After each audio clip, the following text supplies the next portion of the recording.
Hi guys, Kisan വാനിയുടെ പുതിയൊരു വീഡിയോയിലേക്ക് നിങ്ങൾക്ക് ഏവർക്കും ഹൃദ്യമായ സ്വാഗതം. ഇന്ന് നമ്മൾ ഒരു അത്ഭുത സസ്യത്തെയാണ് പരിചയപ്പെടുന്നത്, അതായത് എല്ലൊടിയൻ.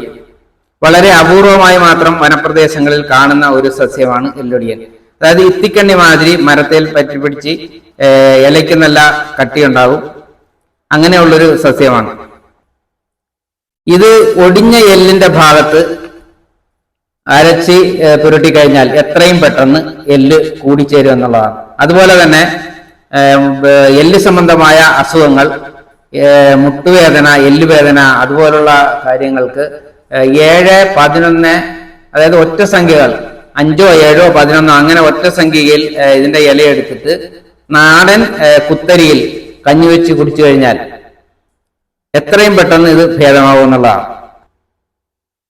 ഈ ചെടി വളരെ അപൂർവമായിട്ടേ കണ്ടുവരാറുള്ളൂ. ആലപ്പുഴ ജില്ലയിലെ ചേർത്തല ഭാഗങ്ങളിലും കോട്ടയം ജില്ലയിലെ വനപ്രദേശങ്ങളിലും കണ്ടുവരുന്നെന്ന് പറയുന്നുണ്ട്. അതുപോലെ തന്നെ കോഴിക്കോട് ജില്ലയിലും ചില ഭാഗങ്ങളിൽ ഈ സസ്യം കാണാറുണ്ട്.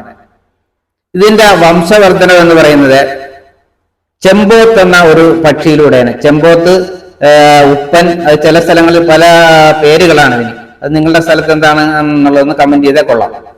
അപ്പൊ ഇതിന്റെ മുട്ടയിടുന്ന സമയത്ത് കൂടിനകത്ത് വയ്ക്കുന്നതിന് വേണ്ടി ഇത് എവിടെ ഈ ചെടി ഉണ്ടെങ്കിലും അതിന്റെ കായ പോയി പറിച്ചുകൊണ്ട് വന്നിട്ട് ഈ കൂട്ടിൽ വയ്ക്കും.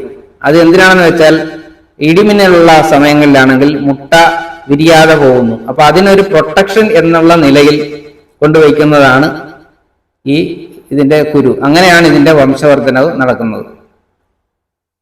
അപ്പൊ ഇപ്പോ നമ്മൾ എടുത്തിട്ടുള്ള ഒരു 1/2 കിലോ നല്ല കുത്തരി, കുറച്ച് പാല്, കുറച്ച് നല്ല ജീരകം, ഇതാണ് എടുത്തിരിക്കുന്നത്. ഇത് നല്ലപോലെ വേവിച്ചിട്ട് ഇതിനകത്ത് ജീരകം ചേർത്ത് നല്ല ടേസ്റ്റ് ആക്കിയിട്ട്, പാല് വേണമെന്നുള്ളവർക്ക് പാല് ചേർത്താൽ മതി. അപ്പൊ അങ്ങനെ ഒരു 11 കഞ്ഞി കുടിച്ചു കഴിഞ്ഞാൽ തീർച്ചയായിട്ടും എല്ല് സംബന്ധമായ അസുഖങ്ങൾ വളരെ ഭേദമായിരിക്കും. അതുപോലെ തന്നെ എല്ല് പൊടിയുന്ന അസുഖമുള്ളവർക്ക് വളരെ പ്രയോജനപ്രദമാണിത്.